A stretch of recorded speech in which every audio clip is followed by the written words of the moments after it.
Hi everyone, thank you for joining me. This is Living Divinity. So today I want to talk about forgiveness.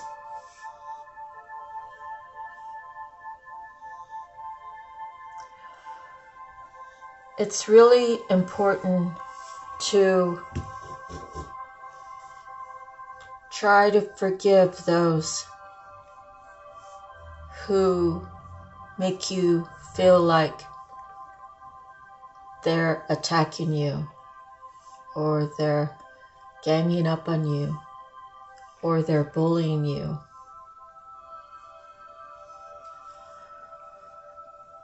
Just because you forgive them doesn't mean you have to have them in your life.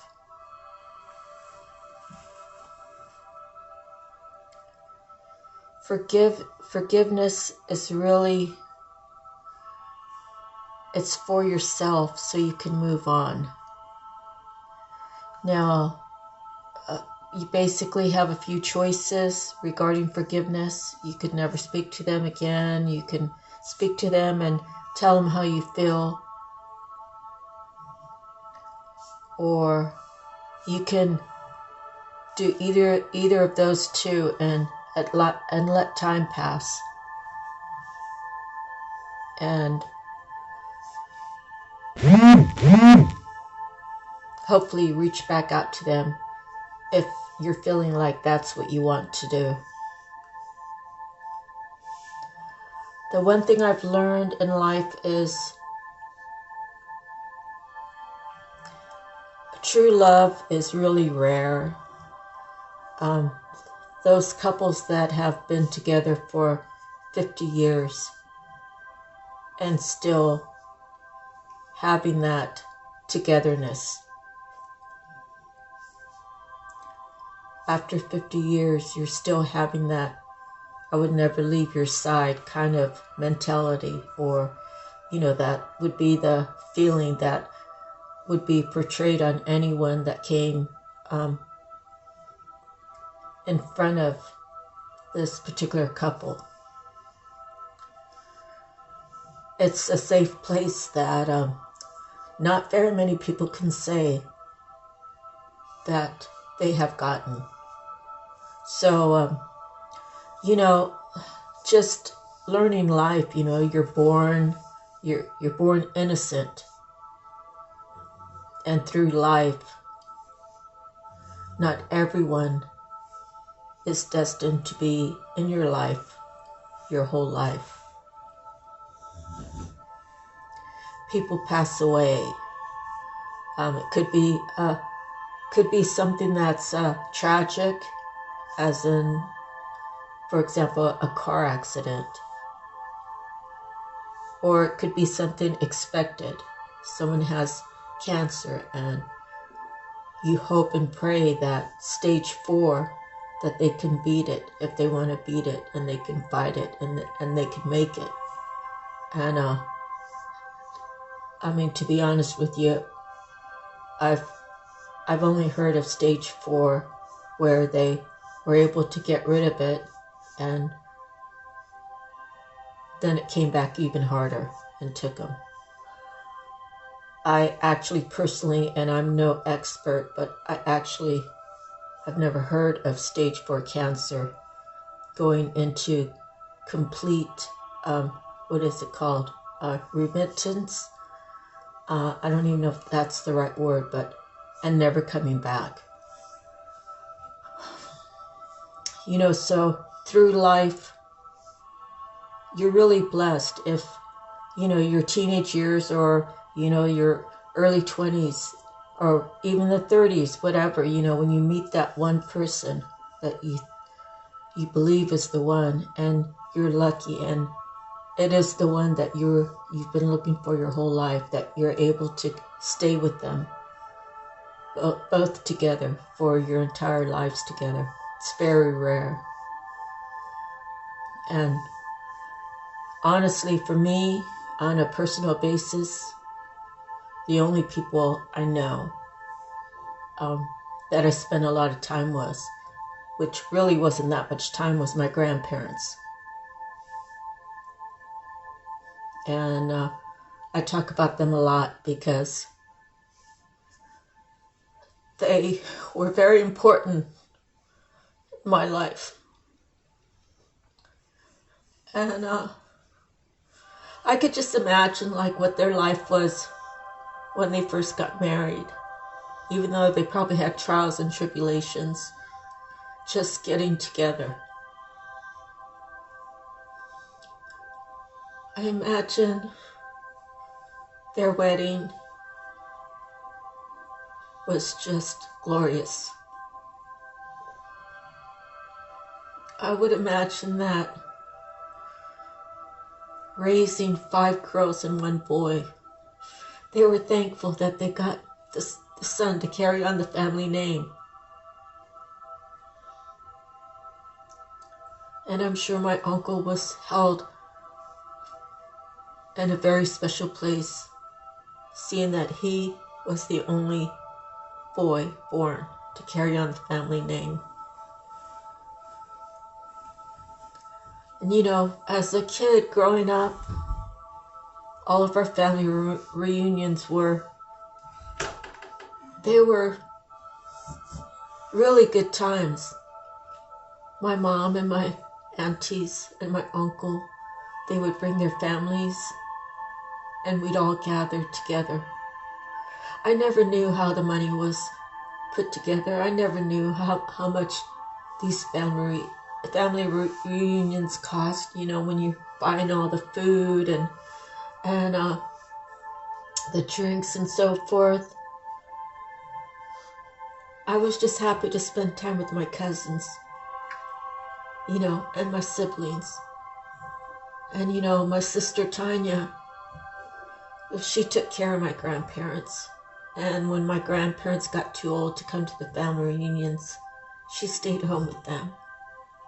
There was a few times that she came, very few times. But I can only use my grandparents as an example. And I know you probably heard it before. Sometimes she would be yelling at him, sitting up on her bed. She was a crippled little old lady. But she could use her voice. And Grandpa never really yelled back. He just would kind of grumble something and go into another room. But I always felt safe there. And I always knew that was a good place to be. So my daughter, God bless her. I haven't spoke to her for 6 or 7 years. I know I might have mentioned. Well, a lot of people go through that too. And it's not that you don't love your child, but when they want space, you give them all the space they need. Because the more that you text them, the more that you call them, if they're not ready to speak to you, you're just pushing them away. They must be going through some sort of heartache that's just not ready to be discussed. And I say they because I know of other people who are going through the same thing. A girlfriend of mine, she was going through a similar thing, and she's called me one day or texted me, and she's like, my son reached out to me, and it was really awkward. And I held the conversation with them, and we talked about normal family stuff, and then we got off the phone. And I said, sometimes, you know, sometimes if you feel awkward like that, You should just throw it out and say, that's not my thoughts. And it'll become not your thoughts. And I was trying to explain to her that, for example, if I wanted to see her not be with her son, I could say something. I could think something. And if I kept saying it to her in a certain way, like it's not worth it, or I wouldn't believe him, that sort of thing, whatever their situation was, I was trying to explain to her that I could actually, if I said these negative things about your relationship every day, even though I don't live with you or I don't live with your son, it could happen. It could happen the way I say, if I chose to say negative things. So I encouraged her to, if you feel awkward, just say, that's your mind. You got to follow your heart. And you just say the words, oh, I feel awkward. That's not me. That's someone else's. Be gone. And then it's like magic. It's like it won't come back into your brain. It might try maybe one or two more times, but then if you keep standing firm in what you believe and how you feel, it will disappear. So I decided, because she had such good luck and her son reached out to her, I tried my luck to reach out to my daughter. And well, she has a website, and I haven't been in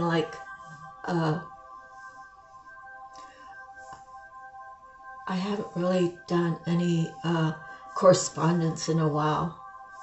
So I have forgotten that when you send an email, even though you don't say who you are, it'll pop up. So I sent her an email asking her about a dog, and I was wondering if she could draw it or paint it, and how much would it be. I forgot that. I thought I'd be anonymous, so I thought she would come back with a price, and then I could, just kind of chit-chat with her like that, but she sent me a message back, and she's like, Mom,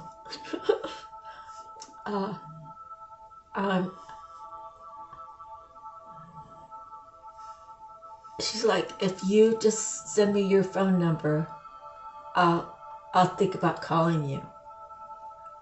And so I sent her my number, and I told her, I was trying to play a little trick on you. And I said, yeah, here's my number, and yeah, I hope to hear from you soon.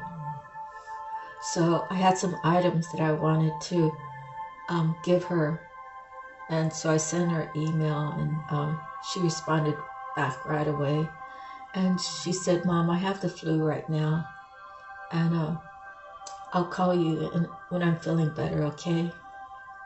And I said, okay. I said, hope you feel better. And I told her, I said, God told me that you've been thinking about me. She never said, no, that's not true. Of course it's not true. Because energetically, we're always connected. I have a picture of her from her junior, I think it was my 6th grade. And back east, it's 6th, 7th, and 8th is considered junior high school. And I've always kept it with me. And where I had it displayed before, it was kind of a sacred spot where I have things that remind me of my grandparents too. So when I come to the door, I get to look at it for a bit before I start, putting away the groceries or doing whatever it is that I need to do. Recently I took her picture and I cleaned it off really good and set it on my countertop in the kitchen, so that every time I'm in the kitchen and I'm making my cup of coffee, I'm looking at her. And she has such brilliant eyes that it's almost like when she took the picture, it's like she was really looking at me. And so I get to look at her every day. And I don't have to speak. I know what my heart says. And we're all energetically connected. So I have to take it slow with her. You are actively adopting the mindset and the feelings as if your desire has already been fulfilled. So I have to take it slow with her. She's 27, 26, something like that. And she's my one and only child. And if you've watched any of my previous readings, I made mention of her. And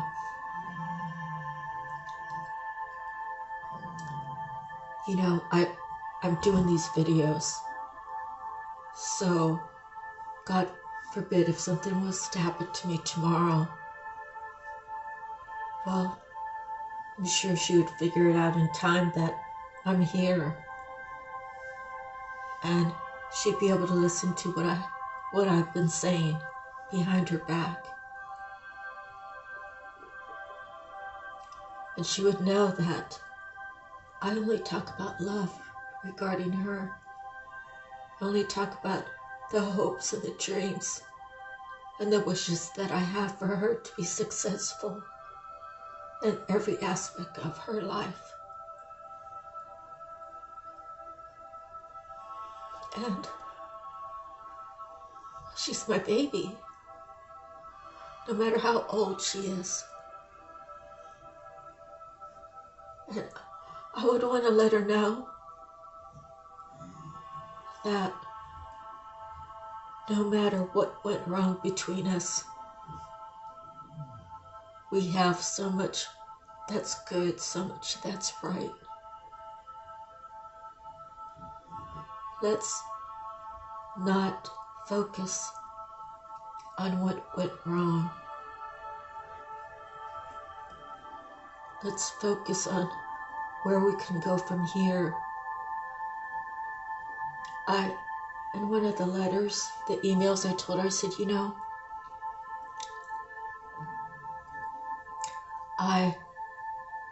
I'm sure I did things that hurt you to possibly hurt you that I have no idea how deep. I said, but I've grown and I'm still learning, you know, and I'm ready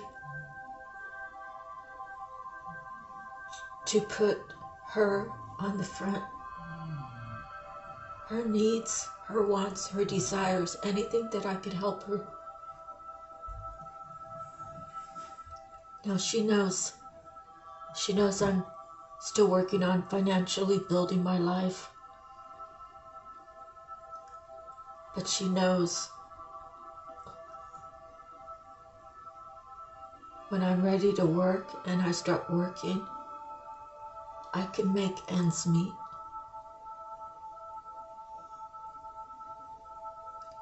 I've done it all my life. So I'm hoping and praying that God hears my prayer. And I'm hoping and praying that Emily's praying the same thing. That we can talk like adults and we could play like we want to, you know, to have some laughs, to have some fun, to make good memories. Because we never know when God's going to call either one of us. And I'd rather say I tried really good. I gave her the space that she needed, even though really all these years that we haven't been together, even with her father gaining custody of her and the lies that he made her tell. I know that really bothers her, and she thinks that I'm still pointing my finger at her, and I'm not. I never have, because he was the adult. He was the manipulator. He was the narcissist that did everything to keep us apart. And I don't want my daughter to go against her dad. I don't want my daughter to hate her father. I just want her to understand that,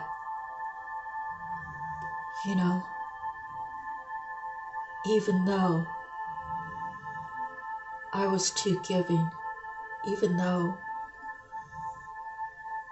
I tolerated a lot, even though he was a narcissist, even though he pretended to be nice as long as he got his way. We made a beautiful child that has grown to be a beautiful young lady, very talented, very wise, and very smart. And I've been told if you look up smart, it has to do with pain. She's gone through so much pain. And I just wish her the best life ever. So I'm hoping that we can forgive each other for our time lost and just take it where we left off, loving each other. And if there's something that's bothering her that she needs to talk to me about, I've always told her, if it's about your dad and you think it's going to score points with me and it's bad, I'll hear you, but I don't want you to hate your father. I don't want you to not talk to your father, because you only have one mom and dad. And that's because in a child, she's already half him and half me. And why would I want her? Why would I want to inflict pain upon her, saying her dad's no good, her dad is worthless, her dad can go crawl under a rock and die? I would never say any of those things to my daughter.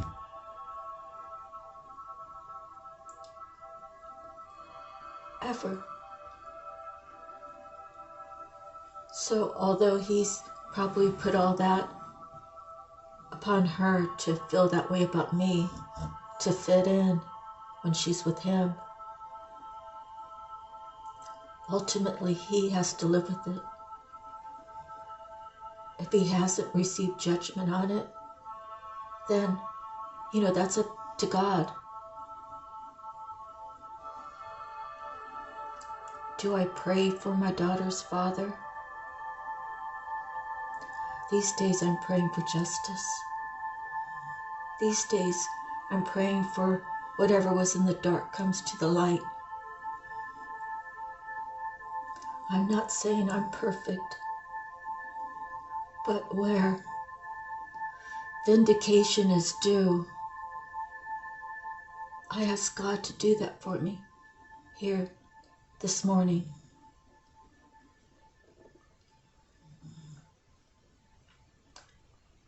I love my daughter.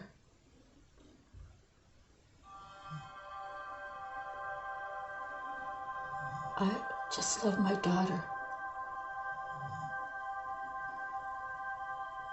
So forgiving others so you can move on.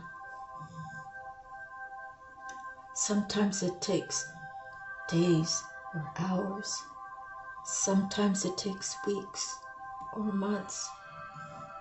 Sometimes it takes years or decades. Everybody has to move in their own time. I just really had actually told her, I said, God told me you've been thinking about me and you've been wanting to reach out. And I took the leap of faith towards my daughter because I myself was afraid that she would reject me. But she didn't. Because I know she loves me. I know that we have a deep love for each other, an unconditional love. She was a product of her own environment. And you know, when a parent tells a child to go into court to lie and manipulates her by saying, if I don't hear the judge repeat these words that come out of your mouth, if those aren't the words that he repeats, when you get home, you're going to be in big, big trouble.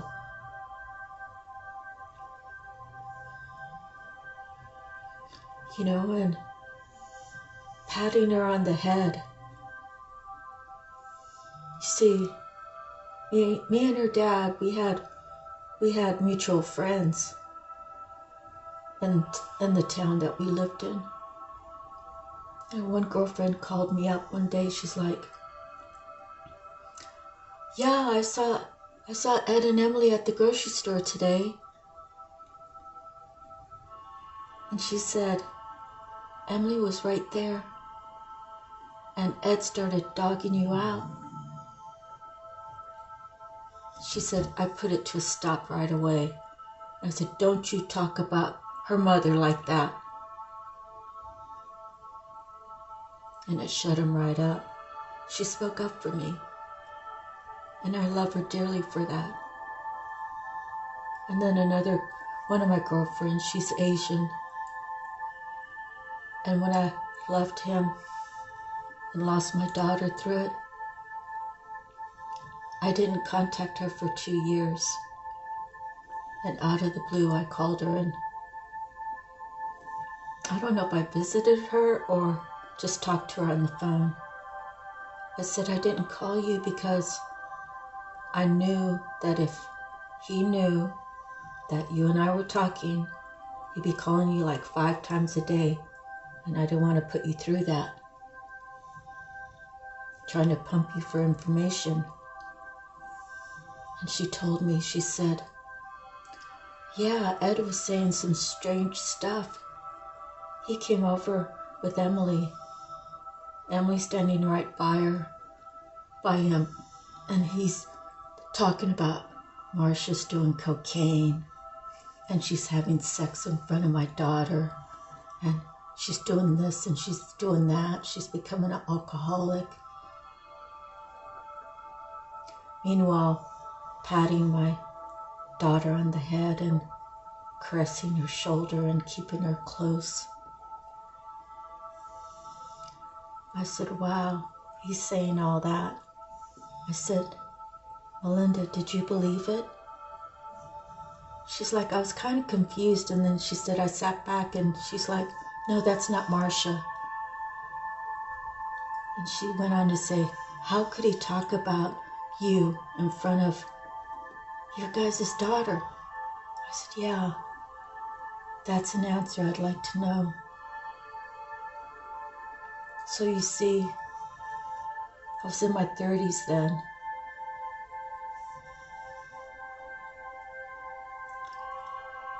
So, you know, I have siblings, some siblings that were good to me for what they've gone through.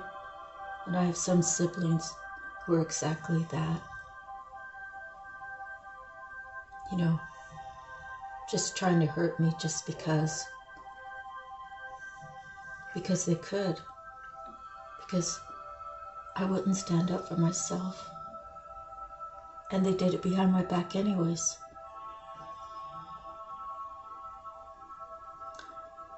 And with my second husband, it was the same thing. He made up lies about me, trying to cover up everything he was doing.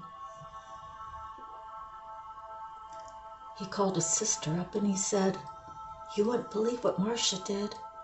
She took my debit card and she cut it up." And next thing you know, I'm receiving a phone call. It's his sister. I say, "Hey, Linda." She's like, "How dare you?" I was like, "What?" "How dare you cut up his debit card? Don't you think he deserves to buy anything?" I said, "Linda, he's not telling you everything." "Oh, what is it that he's not telling me?" "Oh, that at night, when I fall asleep like at 9 o'clock, and I wake up like at 10:30, he's not home." I said, "We have to do street parking, so I don't want to move my car to go look for him, so I walk across the bridge. Sometimes he's coming back with a 12-pack or a 6-pack and a pack of cigarettes. Sometimes he's down at the bar buying beers, using the ATM machine." I said, "Linda, he gets 2 packs of cigarettes a day, and he gets beer when we get off work." And I didn't even tell her the whole truth, that he gets a beer at breakfast and beer at lunch. And she's like, "Oh, he didn't tell me that." Like sort of a voice of apologizing but not apologizing. I said, "Yeah, Linda, I guess he wouldn't." So people who are doing that to me now, it means nothing. You have no power over me. You can say what you want. You think it hurts? Yeah, it hurts a little. But it's hurting you more than it is me, because I'm just deflecting all the negativity. I'm just setting the record straight every time something negative comes my way. And I'm standing in my authority. I'm standing in my power. And do I forgive you? Of course I forgive you.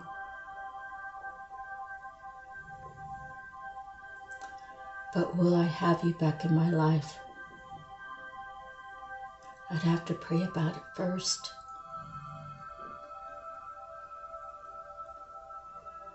I'd have to pray and see if God's going to answer. And if it's no, then it's no.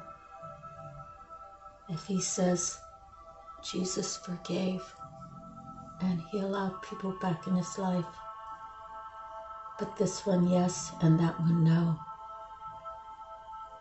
then that's the way it's going to be, because God protects me. God guides me. God loves me. And that's the truest love I'll ever get to touch. My daughter is true love. And she wanted space for me. And I gave it to her.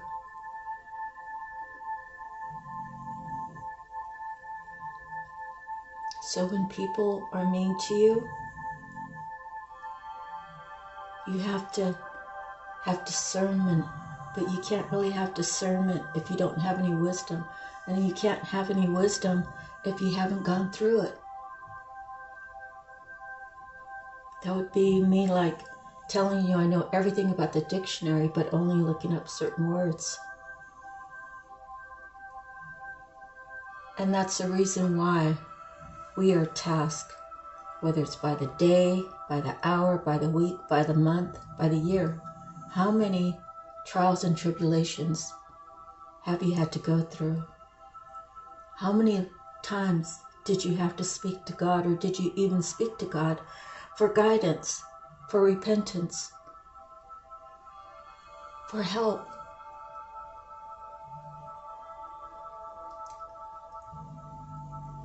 This is my spiritual journey. This is my passion. Because my grandparents have high places.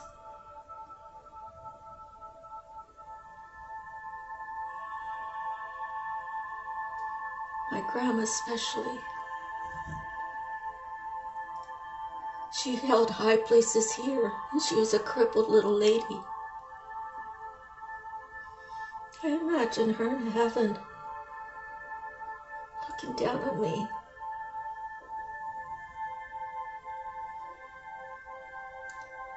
Being proud that I speak about the God that she loves and the God that I love,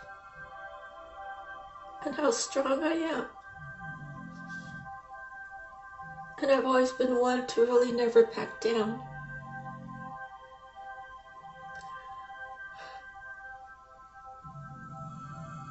And that's who I'm being today. I will speak my peace every time. And if you don't like what I say, take it up with God, because I'm speaking from a space of love. I have a tattoo that says Living Divinity, and a tattoo that says God is love and love is God. That's my daily reminder that I have that work to do. It's a daily reminder that I need to be thankful. I need to thank God for the breakfast I'm eating. I need to be thankful for the roof over my head, the car that I drive, the money that comes in unexpectedly, the people I'm connecting with who are willing to buy my products so I can learn to stabilize my life.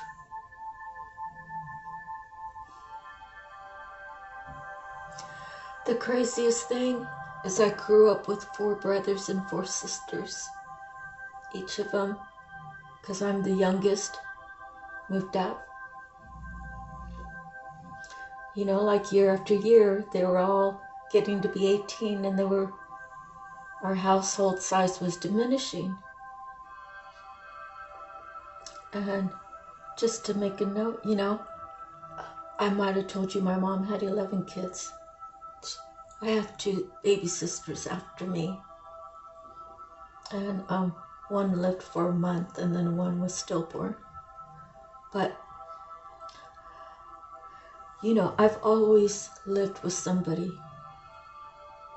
When I left Salt Lake City to go into the service, well, I had a month after boot camp that I had the whole birthing area to myself, because everybody was on Christmas break for a whole month. And none of the enlisted women were checking on board till January of that next year. And I went and got married after a bit.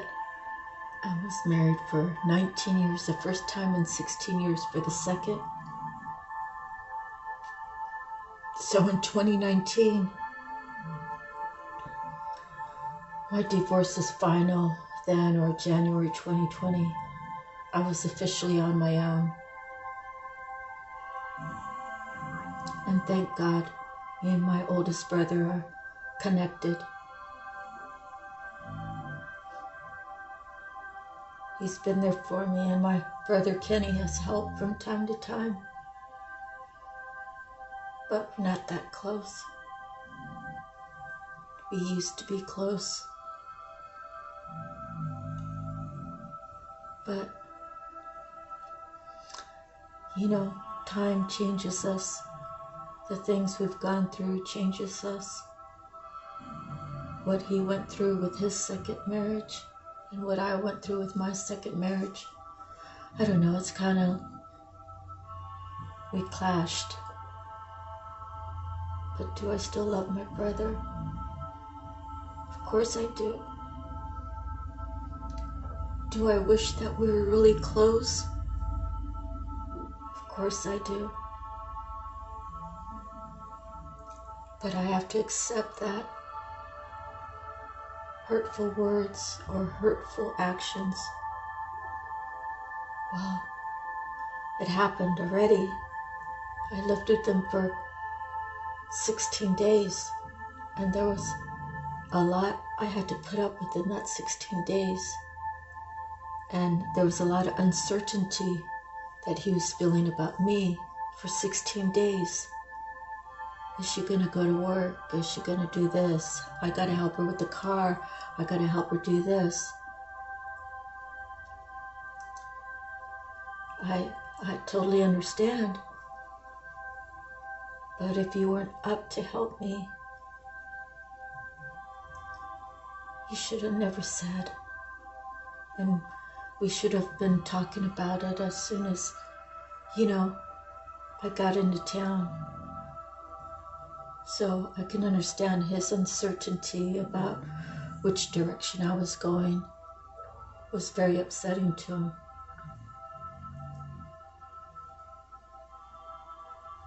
And one day he might hear this, and he might hear me say,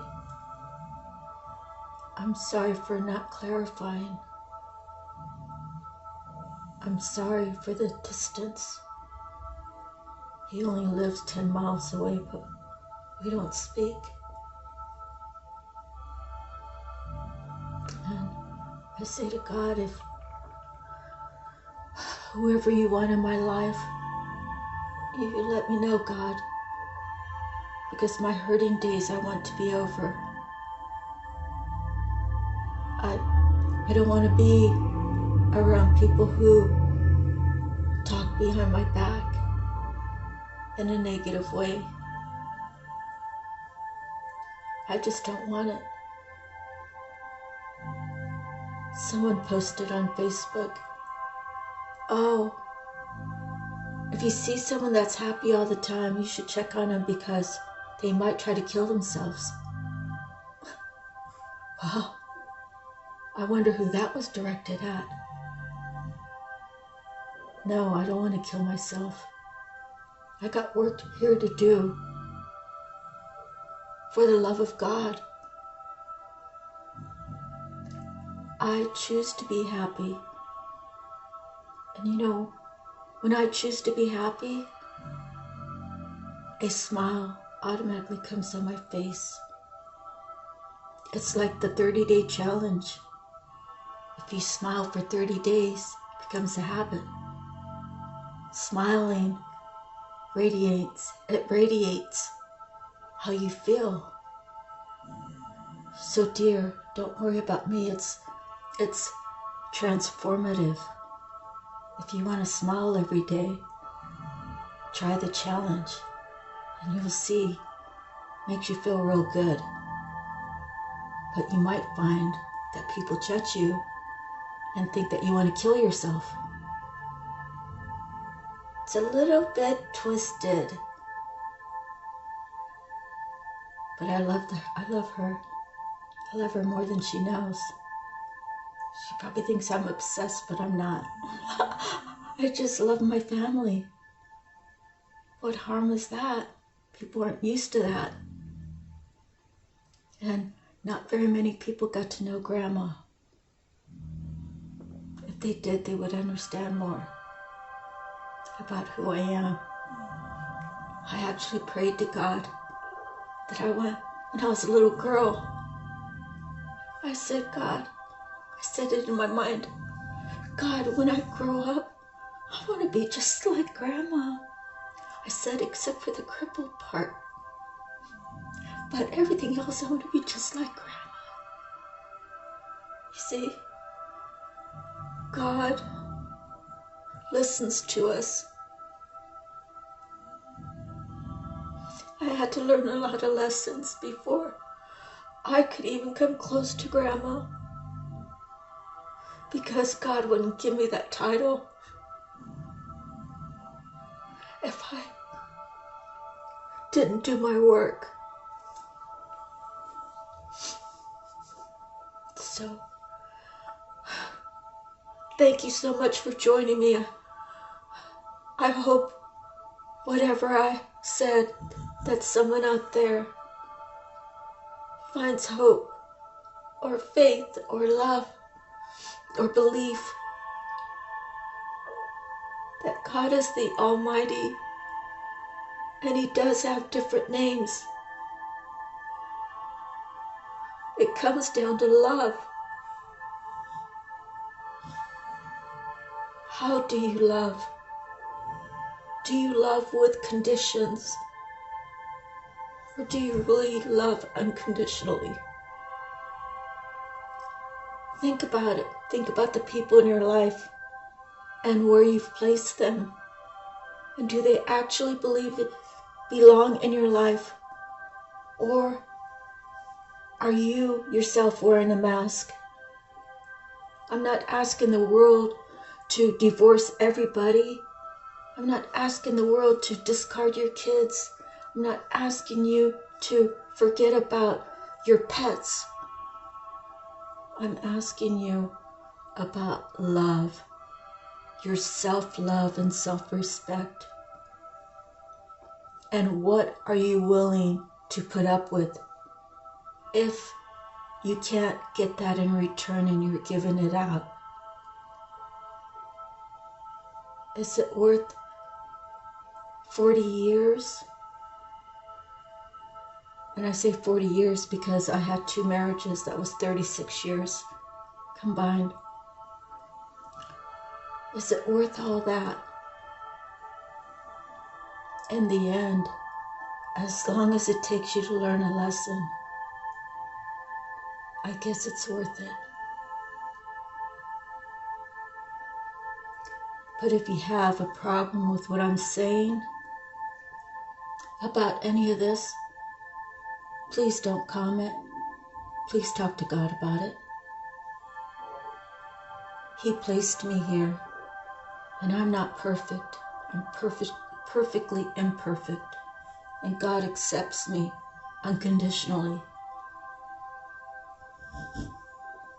And He will do that for you. You just have to open your heart and ask God.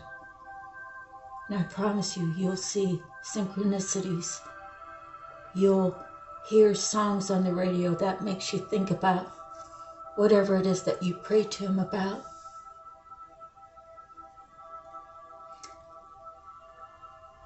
You'll see people come out of the woodwork that will help you change your life.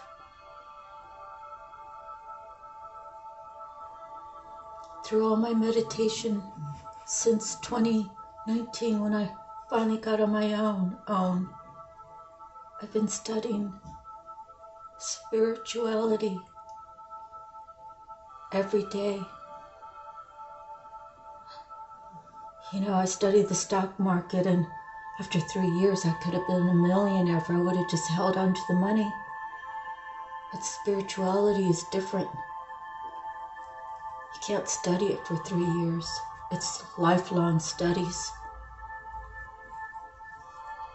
It's lifelong studies. Lifelong studies.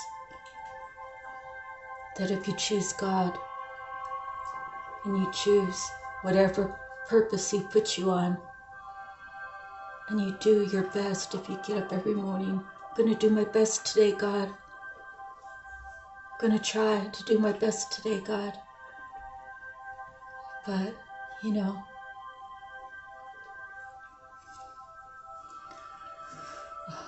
it's all between you and God. It doesn't matter what I think. It doesn't matter what you think. It doesn't matter what anybody else thinks about different people doing their individual purposes that God places them in.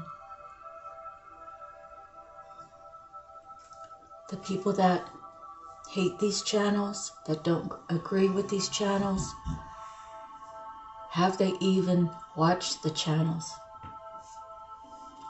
I can tell you that most of them are just scared of tarot, and they've been taught to be afraid of tarot. But the thing about tarot is, you know, when you open your door of spirituality, like with the tarot, it's just my opinion because I've never actually had it happen, and God protects me so well. I don't even worry about it. But if the wrong person, say, practices tarot and they open up their mind to spirituality, if you're not connected, everybody's connected to God, but if you're not, I don't know how to explain it, but if you think you're connected all the way and God's placing you there, but in fact, you know, it could be an evil entity making you think, and then people would recognize that because all of your readings would be negative, or like a sneaky link, or whatever they call that. But for me, God put me here because He does protect me through all that I've been through in my lifetime so far. I've been through the fire.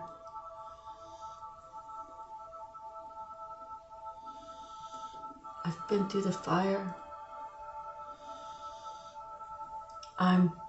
I've learned that prayer is the strongest thing that protects me. And it's not pretend prayers. It's real prayers from the deepest part of my heart. So I don't worry about when I'm channeling or when I'm watching someone channel that an evil entity is going to enter my body, because I already know God protects me. My ancestors that God allows to be in my life. I'm in the 3D, they're in the 5D, or whatever, 8D, I don't know. But the ones that have passed away, that I see sometimes when I'm walking alone with my dog. Sometimes I see my grandpa on the front porch, leaning on the railing, without his hat, sometimes with his hat, with a pipe, sometimes without a pipe. Sometimes I see Grandma peering out the bedroom window. She's not crippled, but she's waving out the window to me.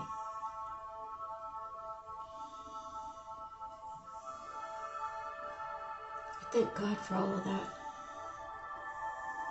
I'm not the only one in my family that has these visions.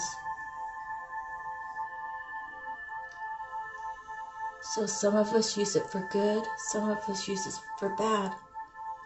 I choose good because I want to go to heaven. Thank you again. I hope my words helped you. I'll see you on the next one. God bless. Bye-bye.